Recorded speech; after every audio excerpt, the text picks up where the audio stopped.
O programa a seguir é livre para todos os públicos.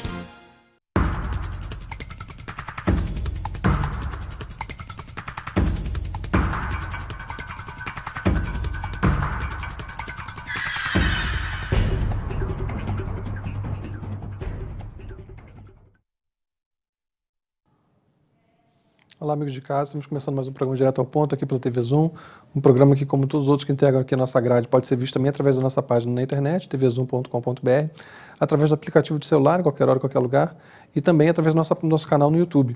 E hoje tenho a satisfação de receber aqui o nosso convidado mais jovem até na história do programa, Pedro Lac, estudante, 14 aninhos, mas que já tem aí um bocado de história para contar para a gente e como sempre, o programa busca trazer pessoas aqui que estão tendo destaque em algumas áreas, não por uma questão de envaidecer ou enfim, ficar jogando confete, mas porque servem de exemplos, né? É importante humanizar quando alguém tem um grande resultado, como foi o caso do Pedro, tem tido um resultado acadêmico muito, muito importante, mas é importante humanizar, mostrar as pessoas e servir de exemplo, servir de estímulo, e é para isso que eu convidei o Pedro, e agradeço, Pedro, de antemão, por você ter aceitado o nosso convite, de vir aqui contar a sua história para a gente, contar um pouco do que foi essa experiência com a Olimpíada de Matemática e servir esse exemplo para quem está em casa, quem está estudando, não só matemática, mas que gosta de estudar. Pedro, obrigado por ter aceitado o nosso convite. Obrigado você. Sei que não é fácil, assim, 14 aninhos, né, sair da escola e vir para um programa de televisão, mas eu fico muito contente que você tenha vindo aí. Pedro é sobrinho, né, do professor Ricardo Lengruber também, né, tem uma família ligada à educação. Conta pra gente um pouquinho, Pedro, você é friburguense? Sim, nasci aqui, desde que sou criança moro aqui. Esses 14 anos todos de vida, essa vida longa que você teve, tudo em Friburgo, né? Tudo em Friburgo. E você estuda onde? Bem, eu estudo no Educandário Miosotti. Sempre estudou lá? Sempre estudei, desde criança. E sempre gostou de matemática ou sempre gostou de estudar? Como é que foi?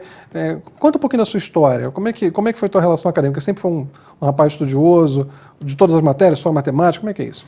Bem, eu sempre gostei de estudar, principalmente matemática. Eu sempre me interessei por jogos lógicos, desafios, charadas.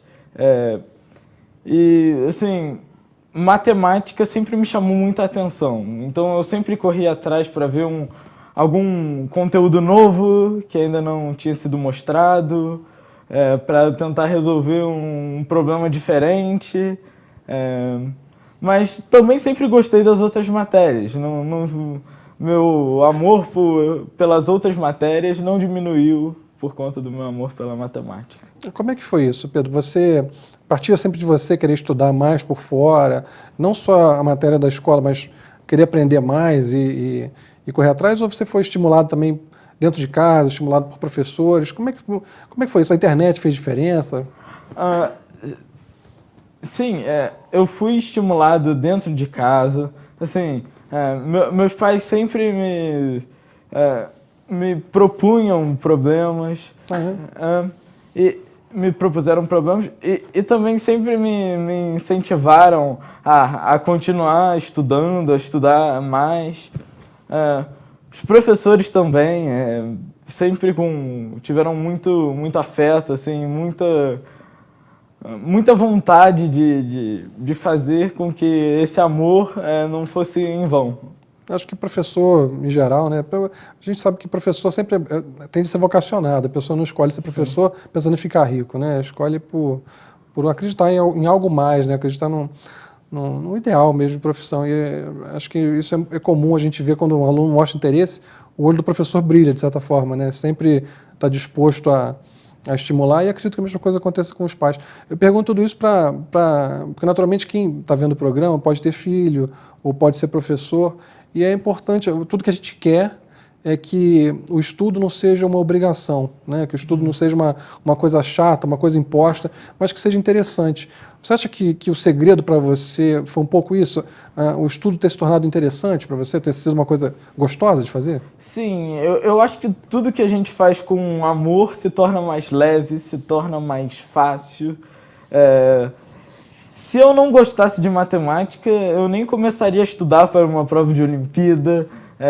E se eu não tivesse começado a estudar para uma prova de Olimpíada, eu não teria nenhum resultado. Assim, tudo que eu faço por amor, assim, todos os estudos. Assim, eu particularmente, o nosso telespectador também odeia fazer coisas forçadas, odeia ter que fazer o que mandaram, o que foi imposto. O que foi imposto nunca é bom. É sempre bom aquilo que nos traz prazer, o que nos diverte. Tornar interessante, né? E você foi percebendo ao longo da vida, assim, que não só tinha interesse, mas que era bom em matemática, através de quê? Jogos, dos exercícios da escola. Como é que... Eu acho importante a gente explicar isso, porque às vezes alguém pode achar que não gosta de matemática porque teve uma experiência ruim e de repente não mergulhou o suficiente. Sim. Como é que foi surgindo isso? Eu te perguntei na internet, porque hoje em dia a minha geração não tinha isso. Mas hoje em dia você pode também pesquisar muita coisa, né? Você pode aprender coisas que ainda não viu na escola. Está tudo ao alcance da mão, né? Então como é que você foi percebendo que era bom nisso? Porque naturalmente ninguém entra numa Olimpíada de Matemática se não sentir que é bom, né? Eu sempre gostei de jogos, de desafios matemáticos. Eu jogo xadrez, eu acho que é algo legal. Em relação à matemática, treina a lógica, o raciocínio. E as provas do colégio também me indicavam que eu era bom, de alguma forma, em matemática, que eu tinha o dom para isso. E aí, assim, a internet, que veio para ficar, com certeza. Eu, por exemplo, defendo que a internet deva ser implementada na educação. Eu comecei a pesquisar. A internet, eu acho que foi o mecanismo principal para isso dar certo. Então, eu comecei a pegar na internet coisas novas, sites que trazem a matemática desse jeito divertido que eu gosto, sites que trazem problemas de lógica, e a partir daí foi crescendo meu amor, meu interesse. E esse também foi o mecanismo principal depois que eu me inscrevi na Olimpíada e comecei a treinar. Eu utilizei a internet em toda a preparação. Legal. Como é que surgiu a Olimpíada na sua vida? Assim? Foi algum professor que te indicou? Ou você, à medida que foi se aprofundando nos estudos de internet, foi também descobrindo que havia essas modalidades? Como é que você foi apresentado à Olimpíada de Matemática, que na verdade existe também para outras matérias, né? Existe para outras disciplinas. Como é que surgiu a Olimpíada na tua vida? A Olimpíada, a escola havia se inscrito na Olimpíada de Matemática. E convidaram qualquer aluno que tivesse interesse em participar para participar e se inscrever. E eu, como gosto da matemática e como gostava também, me inscrevi rapidamente. Assim, Foi uma iniciativa da escola, então, né? Sim, foi uma iniciativa da escola. E assim, eu conhecia a Olimpíada, mas a Olimpíada veio num processo de expansão. Então a OBMEP, que era a Olimpíada Brasileira de Matemática das Escolas Públicas, agora é das escolas públicas mais privadas. Então, assim, juntou a escola com esse interesse das Olimpíadas de se expandir. Você fez no ano passado você fez em 2017 e 2018, né? Sim. 2017 eu ganhei uma medalha de prata na OBMEP, mas eu fui para a OBM e fui para o Rio fazer a prova e não ganhei nada. Mas assim, eu acho que a medalha na OBMEP mais me inspirou do que não ter ganhado nada na UBM me abalou, assim. Sim. Isso em 2017, né? Você 2017. Tinha 13 anos, né? Sim. Foi a tua primeira experiência. E a partir daí você passou um ano Se preparando? Passei um ano tentando melhorar aquilo que eu senti que não estava bom. No primeiro ano eu fiz uma preparação que não é que eu defendo, que foi uma preparação somente de absorção de conteúdo. Eu não fazia exemplos, não gastava tempo realmente de frente para uma prova, me preparando para encará-la de frente. Mas no segundo ano de preparação, depois que eu tinha feito a UBM e não tinha ganhado nada, eu vi que isso tinha me feito uma falta muito grande. Então eu passei a fazer problemas, a encarar de forma prática aquela situação, porque eu sabia que era aquilo que teria na prova, aquela situação. Entendo, quer dizer, você não só ficou aprendendo as fórmulas, mas treinou como aplicá-las, né? Qual caso pede qual fórmula. Sim. Partiu para a prática, né? Sim. Fórmulas são assim, é algo interessante de dizer, porque pensam que quanto mais a pessoa estuda matemática, mais fórmulas vêm. E não funciona tanto assim, porque muito do que se aprende são ideias, são métodos, mas fórmulas em si não são muitas. E eu acho que decorar as fórmulas diminui o potencial da matemática. Então, eu por exemplo, acho que é muito triste lidar na sala de aula apenas com várias fórmulas que pedem para decorar, que os livros de matemática ensinam, porque isso não incentiva a pessoa. Isso faz a matemática parecer algo que não necessita de criatividade, que é algo robótico. E como nós somos humanos, isso não faz muito sentido. Fica muito frio, né? Eu te entendo. É importante contextualizar como é que você chegou àquela fórmula, o porquê dela, né? Se você tira a lógica daquilo ali, fica muito mecânico mesmo, né? Fica muito frio, muito impessoal e acaba, de fato, você for para pensar, as fórmulas que você aprendeu, eu já tenho 40 anos, se você só decorou, você não guarda aquilo, né? Se você sabe como aplicar, sabe por que foi criado, acaba funcionando, né? Vamos falar um pouquinho, a gente ainda tem alguns minutinhos antes do primeiro intervalo. Como é que foi o seu desempenho no segundo ano que você fez? Você aplicou essa forma de estudo diferente e como é que foi? Na UBMAP, eu obtive os mesmos resultados, só que eu acho que de uma forma um tanto melhor, porque a faixa de extensão de medalha de prata na UBMAP é muito maior do que na UBM. Então, no primeiro ano, eu fui 93º e no segundo eu fui 43º. Então, eu saltei 50 posições no ranking. E na UBM eu ganhei também uma medalha de prata, fiquei em segundo lugar do estado do Rio. No estado do Rio a gente não teve, infelizmente, nenhum medalhista de ouro.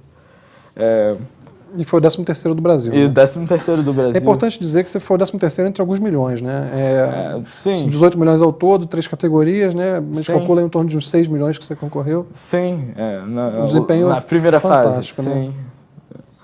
E aí, medalha de prata, na UBM foi medalha de prata? Sim, também. Quer dizer, um desempenho aí que você ficou... Sim. Flertou com os 10 melhores do Brasil na tua idade, né? Como é que são essas categorias? São 3 níveis, fora o nível universitário. O nível 1, que é o 6º e 7º ano. Nível 2, 8º e 9º. E nível 3, ensino médio. E a UBMAP, não a UBM, tem agora um novo nível, que é o nível A, que são para as turmas de 4º e 5º ano. Legal. Eu acho isso muito interessante. Para criança mesmo, né? Sim, para incentivar o estudo da matemática desde pequeno. E a Olimpíada traz essa matemática divertida, essa matemática que a pessoa tem que pensar e não só aplicar fórmulas. Então, eu acho que isso é uma oportunidade da gente incentivar nossas crianças a cada vez mais cedo estudar essa matemática. Maravilha. Pedro, eu vou te interromper rapidinho para a gente fazer o nosso único intervalo. A gente volta no segundo bloco para poder falar um pouquinho dos planos para esse ano, planos de carreira e tudo mais. A gente já está voltando rapidinho. Até lá.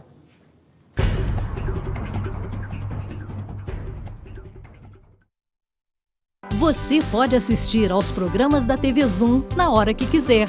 Pode também acompanhar ao vivo a nossa programação. Baixe grátis o aplicativo TV Zoom no seu celular ou no seu tablet e envie o seu vídeo para o nosso jornalismo. Aplicativo TV Zoom. É Nova Friburgo na palma da sua mão.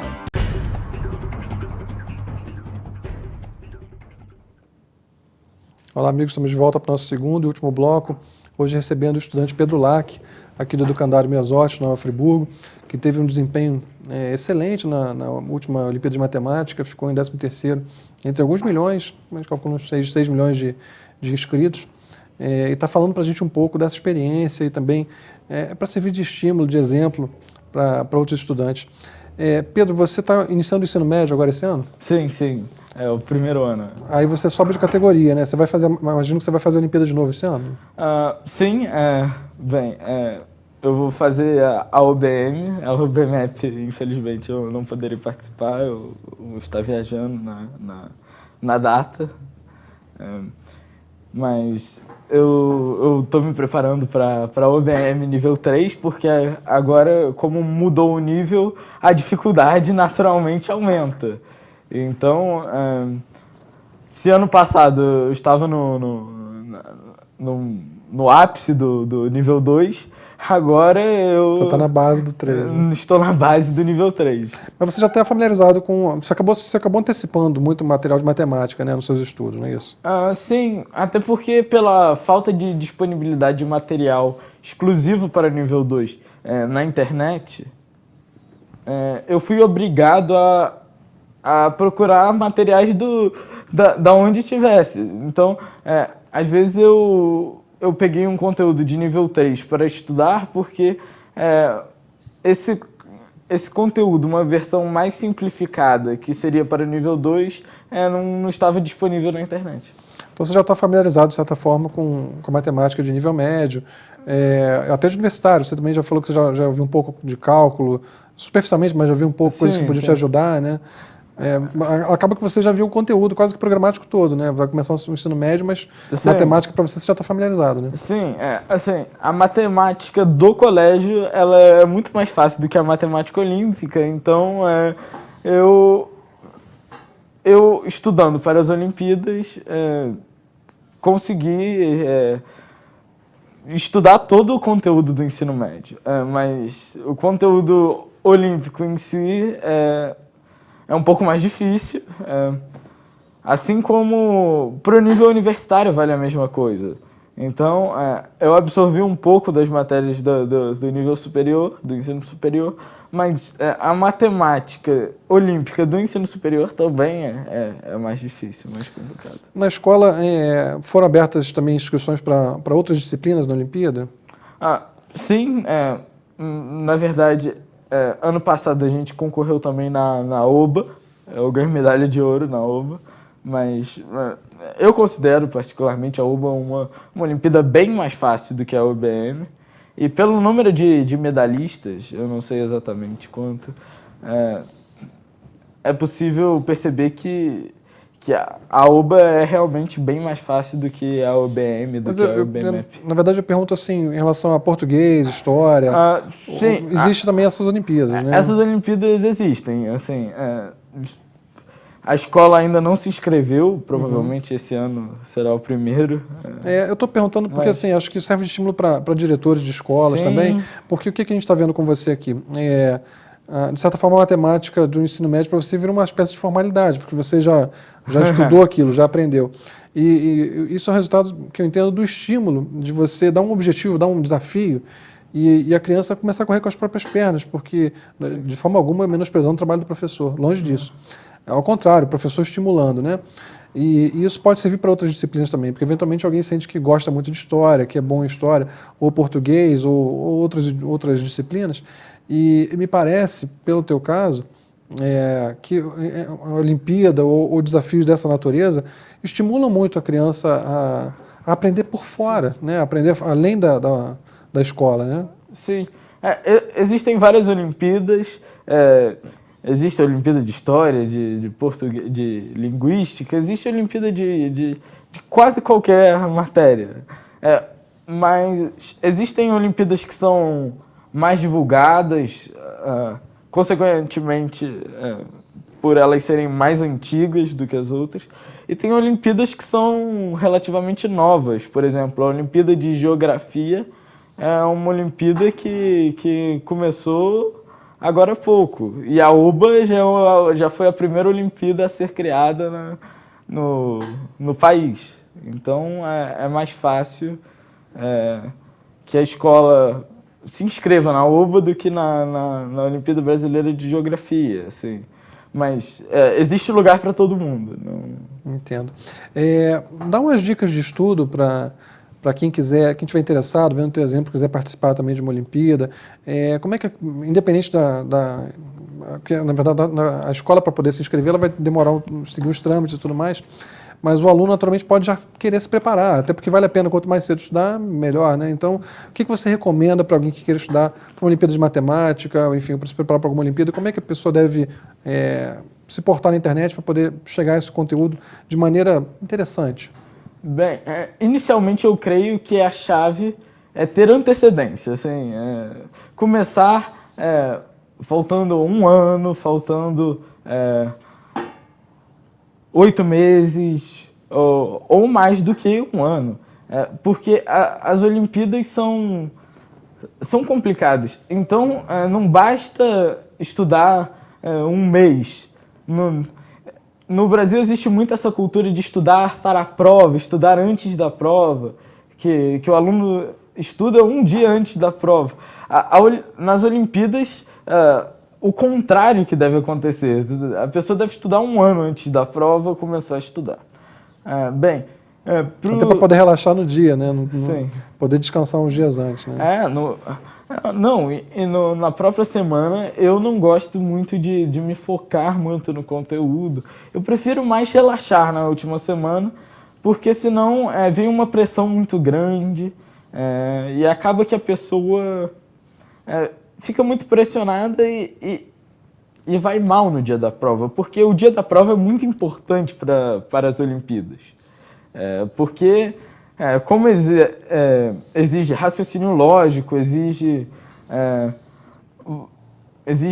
um pensamento diferenciado, a pessoa deve estar muito bem no dia. Ao contrário das provas da escola, que isso interfere muito pouco. Então, as duas primeiras dicas seriam estudar começar com antecedência e relaxar na semana. Mas em relação aos conteúdos, eu acho que é sempre muito importante treinar raciocínio lógico. Então, por exemplo, o canal do YouTube do TED, de palestras, possui vários desafios de raciocínio lógico. E eu acho que é interessante, principalmente para quem está começando agora, para o nível A, para o quarto e quinto, para o sexto também. Mas isso fica importante isso sempre será importante. Até no nível universitário é importante treinar um raciocínio lógico. Bem, em seguida, para o nível 1 não há muito conteúdo, mas eu creio que existem materiais na Semana Olímpica, materiais da Semana Olímpica no site da UBM, no próprio site da UBM. Para os níveis 2 e 3, existe o POT, que são os Polos Olímpicos de Treinamento Intensivo, POTI, POT. E lá tem conteúdos para matemática de nível 2 e nível 3.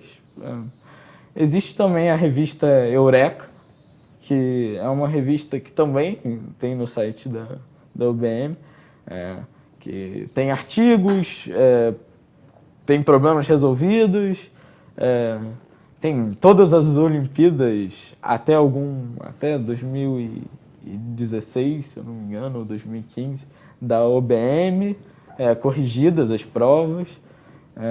Então, esses são materiais de estudo muito bons. E é importante que se pratique. Praticar, eu acho que é a maior chave. Assim, Você costuma baixar provas? Como é que você faz? Nos materiais existem exercícios. Entendo. Então, eu dou preferência no período de estudo comum, assim, antes de chegar um mês antes da prova, que é o tempo que eu começo A intensificar? ou 2 meses, 1 mês e meio. Depende da prova. Na UBM é bom começar a intensificar um pouco antes. Então, antes eu resolvo os problemas propostos pelos artigos, que são assuntos que têm a ver com o que o artigo diz. Então, eu leio um artigo sobre números complexos, geometria com números complexos, os exercícios são sobre esse assunto. Você pode resolver os problemas da lista do artigo por esse assunto. E as provas em si, eu começo a resolver no período que eu começo a intensificar os estudos, porque aí tem matéria de vários assuntos, e aí eu me forço a lembrar dos artigos para poder resolver os problemas. Você contou uma história engraçada aqui nos bastidores, antes de começar, que nesse aprofundamento de matemática, você teve uma situação em que teve que fazer uma conta simples de multiplicação e bateu uma certa insegurança ali, que estava trabalhando uma coisa mais aprofundada e a matemática mais simples te deu uma não uma insegurança, mas você teve que relembrar algumas coisas. Conta pra gente como é que foi esse episódio aí. Eu vou começar citando um filme que eu vi, um filme no festival francês do ano passado, que dizia, a personagem principal dizia que quando a gente aprende a falar difícil, a gente esquece da maneira de se falar fácil. Então, eu acho que o que aconteceu foi mais ou menos isso. Assim, eu comecei a me aprofundar e aí um dia eu tive que terminar um problema e para terminar eu precisava realizar uma conta de multiplicação. Mas era algo tão elementar, tão simples, tão trivial, que eu perdi o hábito de fazer. E então, no momento, eu demorei 1 minuto, 1 minuto e meio para relembrar, para me concentrar e lembrar como que resolvi uma multiplicação simples. Mas você não chega a sentir um reflexo de esquecer a matemática básica da escola, né? Não.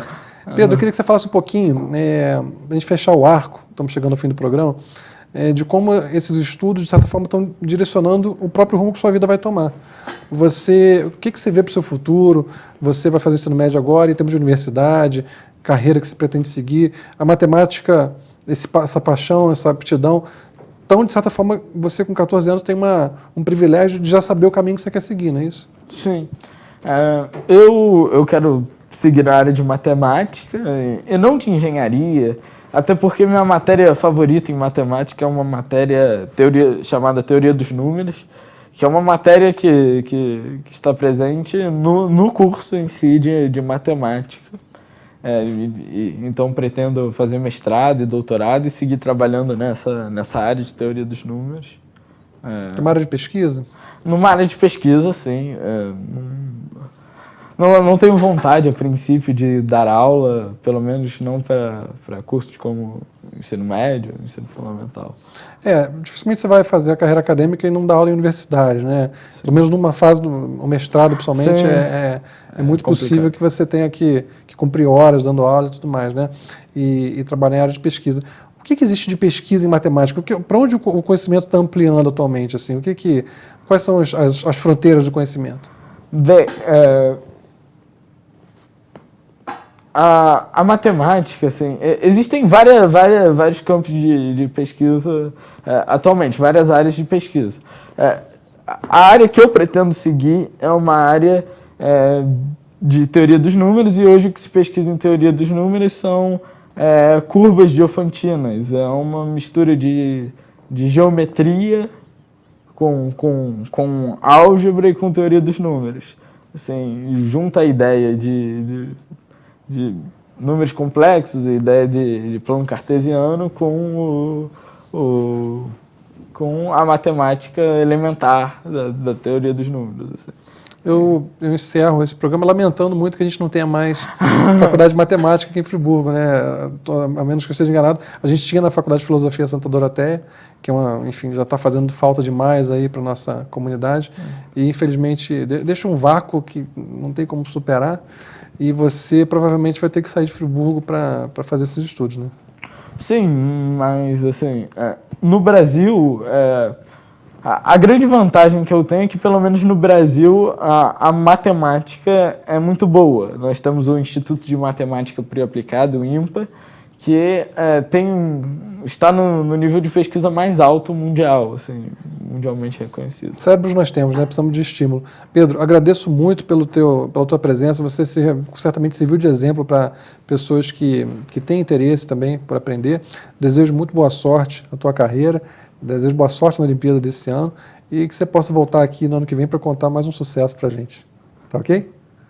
Pessoal de casa, espero que tenham gostado, espero que sirva de exemplo a alunos, a professores, a escolas. A gente, falar de educação nunca é demais, né? A gente volta na semana que vem com mais um programa Direto ao Ponto. Tomara que tão inspirador quanto esse. Até lá.